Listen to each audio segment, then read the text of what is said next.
Oke, salah satu momen yang paling kita ingat kala itu tentang Mangekyou Sharingan dan evolusinya itu adalah perbincangan dua bersaudara Itachi versus Sasuke. Di momen itu bahkan Itachi mengatakan sumpah serapahnya nih tentang Mangekyou Sharingan abadi, atau yang dianggap sebagai orang yang sebagai gurunya di masa lalu, Madara Uchiha. Itachi sendiri bahkan mengatakan bahwa ada kekuatan yang lebih gelap lagi di balik sejarah Mangekyou Sharingan abadi itu. Dan menurutnya Madara hanyalah masa lalu karena dia Itachi ingin melakukan hal yang sama dengan Sasuke. Apa alasan Itachi melakukan itu dan kenapa pengguna Eternal Mangekyou Sharingan itu sangat istimewa? Kebenaran mana yang paling valid perihal mata Sharingan abadi itu? Karena Itachi sendiri mengatakan kebohongan yang sangat besar. Hashirama yang benar atau bahkan cerita Itachi. Nah, ini akan nyambung nih untuk cerita pada akhirnya. So let's go boys, kita bahas lebih dalam mulai dari sini.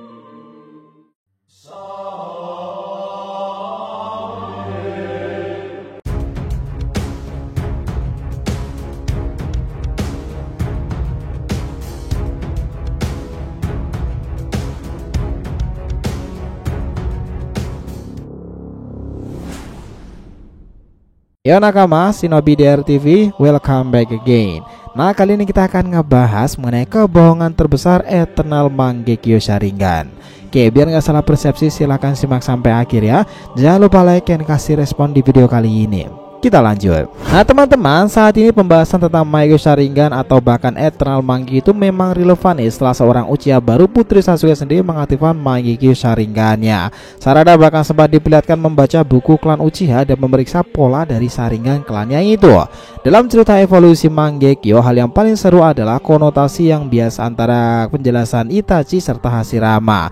Kala itu Itachi mengatakan kebohongan terbesar tentang Eternal Mangekyou kepada Sasuke. Dia menganggap bahwa di zaman dahulu ada Mangekyou adalah kekuatan yang ditakdirkan sangat istimewa, tetapi akibat dari kekuatan Mangekyou adalah kegelapan. Itulah kenapa di masa itu Itachi mengatakan dia mengenal Madara sekaligus gurunya. Madara yang sekarang masih hidup menurut Itachi itu adalah seorang pecundang besar, orang yang pada akhirnya putus asa karena Mangekyou miliknya itu sudah buta, tetapi mengambil milik adiknya Izuna dan membuatnya menjadi pengguna Eternal Mangekyou pertama dalam sejarah. Namun meski dengan kemampuan seperti itu, 16 tahun lalu Madara tetap gagal menghancurkan Konoha ketika mengendalikan Kyuubi karena dijegal Yondaime Minato. Singkatnya, Madara adalah pecundang besar. Namun kini Itachi menganggap bahwa dirinya yang akan melampaui Madara tersebut. Sasuke, kau adalah cahaya baruku dan kau adalah inang cadanganku. Dengan ini akan kuakhiri perang saudara yang disebabkan oleh mata Sharingan tersebut. Ya, kami pikir Itachi memang mengatakan kebohongan itu untuk mendoktrin Sasuke nih tentang sosok Madara yang tak selayaknya harus dihormati. Dan begitulah cara Itachi untuk terus memperkenalkan konsep Eternal Mangekyou kepada Sasuke. Dan kelak jika Itachi sudah tidak ada, Sasuke yang tahu informasi itu kepada Itachi tersebut, dia bisa mencangkokkan mata tersebut kepada dirinya sendiri dan meneruskan penglihatan kakaknya Itachi. Itulah sebabnya Sasuke menjadi pengguna Eternal Mangekyou kedua. Tapi sebenarnya teman-teman, perkataan Itachi juga tak sepenuhnya benar seperti itu loh tentang Madara. Klan Uchiha adalah klan dengan rasa sayang dan rasa cinta yang paling besar. Dan kebenaran tentang Madara yang bengis kepada saudara-saudaranya tidaklah seperti itu. Kita lihat nih dari perspektif Hashirama. Oleh itu momen epic yang selalu diingat kenapa Madara pengguna Mangekyou pertama dan Eternal Mangekyou Sharingan adalah sebuah momen tersedih dalam hidupnya. Momen itu merubah karakter diri dan juga momen dimana ada pertumpahan darah luar biasa yang Madara alami. Yang juga ini berhubungan dengan adik tercintanya Izuna Uchiha. Nah sekarang pertanyaannya itu gini, bagaimana Madara bisa membangkitkan Eternal Mangekyou Sharingan pertamanya seorang diri? Nah jadi gini, saat duel Hashirama dan Tobirama versus Madara dan Izuna, terlihat Tobirama yang berhasil membantai adik dari Madara yaitu Izuna Uchiha. Ini menciptakan emosional yang sangat tinggi bagi Madara Uchiha sendiri. Pertempuran itu memang terjadi cukup sengit ya antara Senjutan sampai akhirnya Izuna itu terluka. Dan setiap waktunya semakin parah dan menyebabkan Izuna Uchiha itu meninggal dunia. Ini dikarenakan tidak kuat menahan luka yang ia alami karena sabetan dari Tobirama. Tetapi sebelum itu Izuna sendiri yang menawarkan kakaknya untuk mengambil matanya agar penglihatan Izuna tetap bersama dengan kakak yang dicintanya itu untuk melanjutkan kepemimpinan klan Uchiha dan dunia shinobi. Nah jadi kedua orang itu saling menyayangi teman-teman. Sampai kemudian satu konsep terjadi pertemuan antara Mangekyou dan Mangekyou, lalu muncullah evolusi Eternal Mangekyou.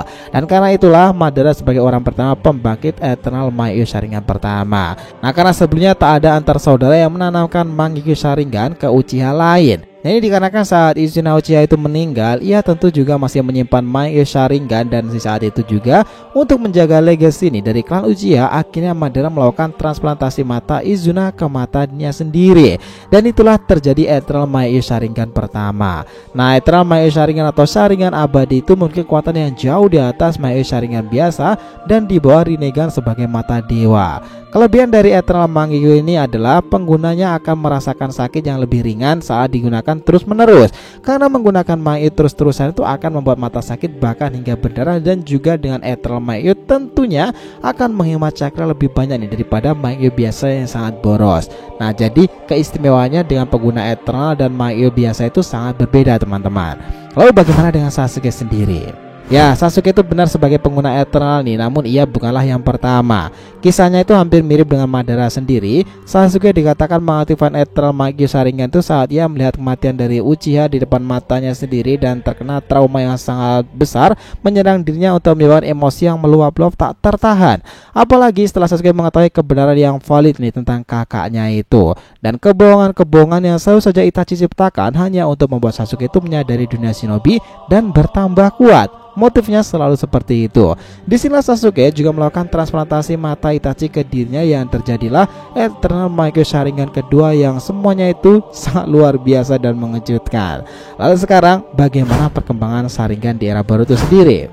Nah, sejauh ini yang tersisa adalah Sasuke dan Sarada saja. Setelah gugur Uchiha Shin yang memiliki banyak Sharingan itu, tentu ia harus dicoret dari daftar pengguna Sharingan, dan kita tahu pun dia bukanlah Uchiha asli. Shin yang ada di Konoha adalah para kloningannya dan dirawat Kabuto, meskipun mereka juga memiliki Sharingan, namun bukan klan Uchiha murni. Shin sendiri meski bukan Uchiha, dia pada akhirnya mencapai tahap Mangekyo Sharingan loh, bahkan lebih awal dari Sarada. Dan yang paling terbaru tentu adalah Sarada Uchiha kemarin itu, ketika dirinya mengaktifkan Mangekyo Sharingannya ketika tragedi omnipoten dirilis. Artinya sekarang memang Konoha di era ini masih memiliki 3 pengguna Mangekyo Sharingan berbeda yang aktif. Setelah Sasuke kabur untuk membawa Boruto keluar dari desa dan melakukan perjalanan panjang itu, kami pikir nih di Konoha sendiri hanya menyisakan Sarada dan juga Shin.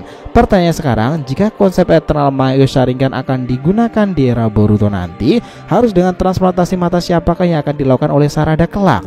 Karena kita sudah tahu lah jika di awal bahwa Mangekyo Sharingan itu memang luar biasa, tetapi mata itu sudah ditakdirkan menuju kegelapan dan akan kehilangan cahayanya. Tetapi bagi seorang pengguna Mangekyo dan mentransplantasikan Mangekyo klan Uchiha lain atau pengguna lain, orang itu akan memiliki cahaya abadi dan sangat sulit sekali untuk terkena realita Genjutsu. Jikalau Genjutsu itu bukanlah teknik yang benar-benar dari dewa loh teman-teman.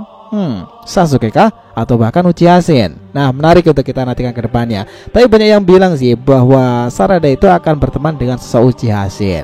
Nah, pada akhirnya di era yang penuh dengan doujutsu ini nanti, eksistensi Eternal Mangekyo Sharingan itu akan selalu menjadi pilihan signifikan nih untuk memperlihatkan kemampuannya lebih jauh lagi. Evolusi terbarunya di era Boruto sekarang ini setelah time skip. Gimana menurut kalian? So, itulah tadi pembahasan kita mengenai kebohongan terbesar Eternal Mangekyo Sharingan versi penjelasan Itachi. Thanks a lot guys telah menonton video ini, and we'll be come back again.